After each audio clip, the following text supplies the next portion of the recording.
gathered, and they would make candles and put them inside gourds or pumpkins and put it at the gate or maybe the house of the parents that offered the child. You see, human sacrifice is something that is absolutely abhorrent to our Father, Yahuwah.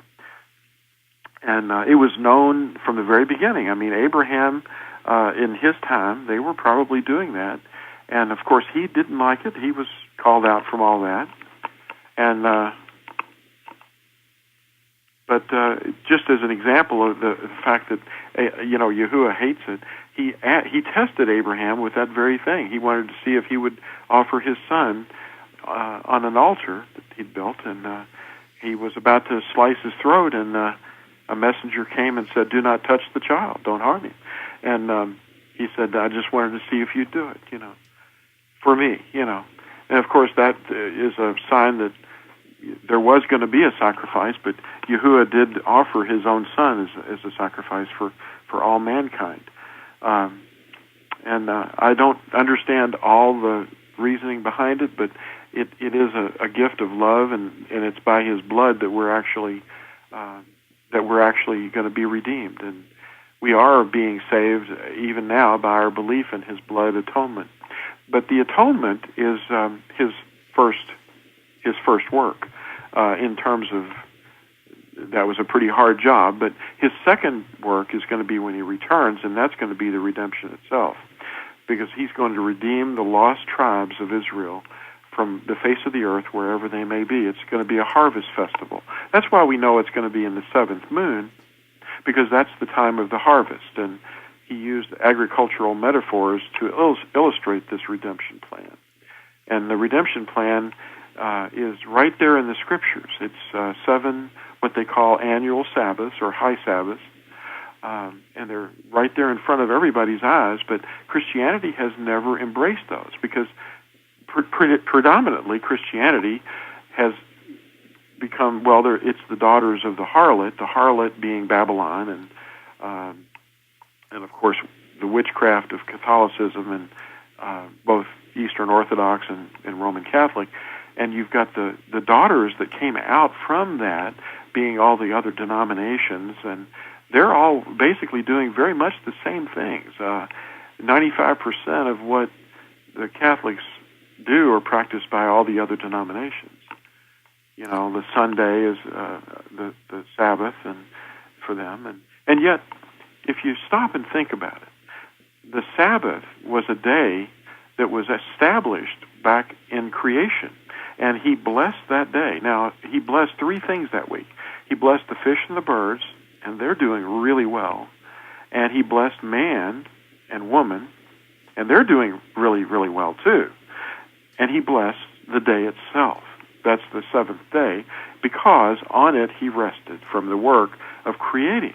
And if he blessed the day, then who could say that the blessing has worn out, or that it could be moved by the whim of an emperor like Constantine in the year 321.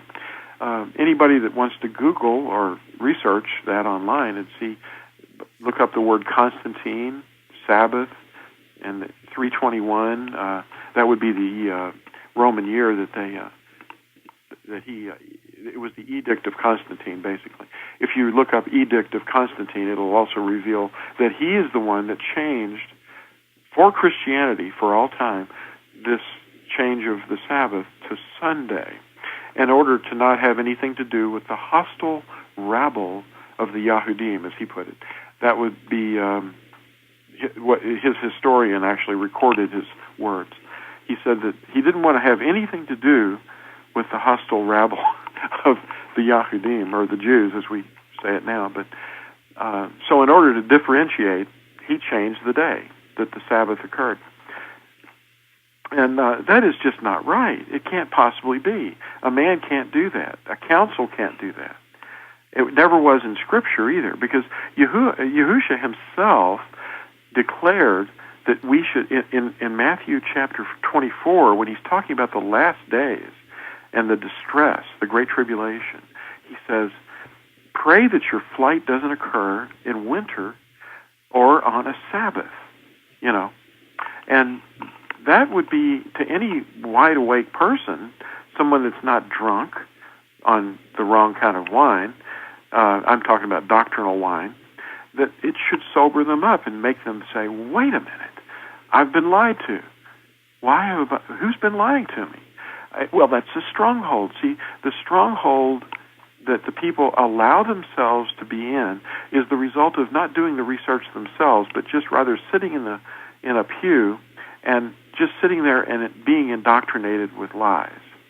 And there's so many of them that they repeat again and again that they're inoculated against the truth pretty much from the beginning, so that when someone comes along and says, guess what?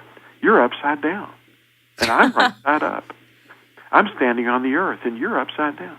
And they don't understand, and it makes them frightened, and it makes them angry. Well, my initial idea was not to make them feel judged, but rather to sober them up. And the way they get sober is really to get angry. And that was the first thing that happened to me. I became angry, not at someone or some group, but rather at the fact that I allowed myself to be tricked.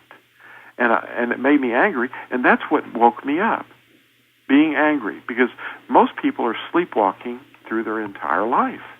I've had pastors that call me up in their 70s, and they're crying, and they say, where did you learn this? And I say, this was back when I was in my 40s, 15, 20 years ago.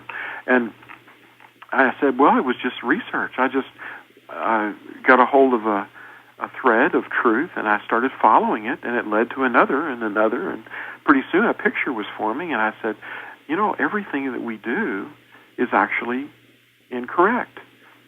Pretty much everything we think and everything we say. It's because we're programmed in witchcraft. And can you define witchcraft? Because I know I had asked you a little bit back, but you were speaking. Can you define it for audiences? What is it? Well, witchcraft is essentially modern witchcraft, as ancient witchcraft is the idea of bending something to your will by means of the forces. It believes in the force. If anybody's seen Star Wars, it talks about the force. Well, the force is what witchcraft is really all about. They bend the force in order to achieve their will. And that's what the word Wicca means. It means to bend or twist. That's what Wicca means. It means to twist. And it is basically in symbols like the witch hat, the cone of power. Well, that's what the Christmas tree is too. It's essentially a phallus, and it has to do with, the forces of nature as they understand it. And the ancient witches and sorcerers, or male witches, female witches, were basically practicing what we call Wicca today, because they were trying to bend the forces, which were really manipulating demonic forces. The demonic forces is what it really is. They don't think of it as being wrong. They think of themselves as being good and trying to do good. Their intentions, in other words, are not that they're not evil intentions, but the forces that they're manipulating are evil. But they don't know this. And they see Christians doing the same things that they do, only for different reasons, and they laugh at them behind their back. They have no idea what they're doing. The Christians don't. The beeswax candles in the Catholic Church, the chanting, and all those sorts of things. Gregorian chant comes straight out of sun worship, and it's all basically demonic forces. That's what it really is. It's the worship or the obedience and manipulation of demonic forces. Can you talk a little bit about tithing, the misunderstanding of tithing for me? Well, now tithing means a tenth part in the Hebrew. It means to set aside a tenth of your increase, and it would, in Scripture, we see that it's about food, okay? It doesn't necessarily discuss tithing in terms of money until Well, if you read Scripture,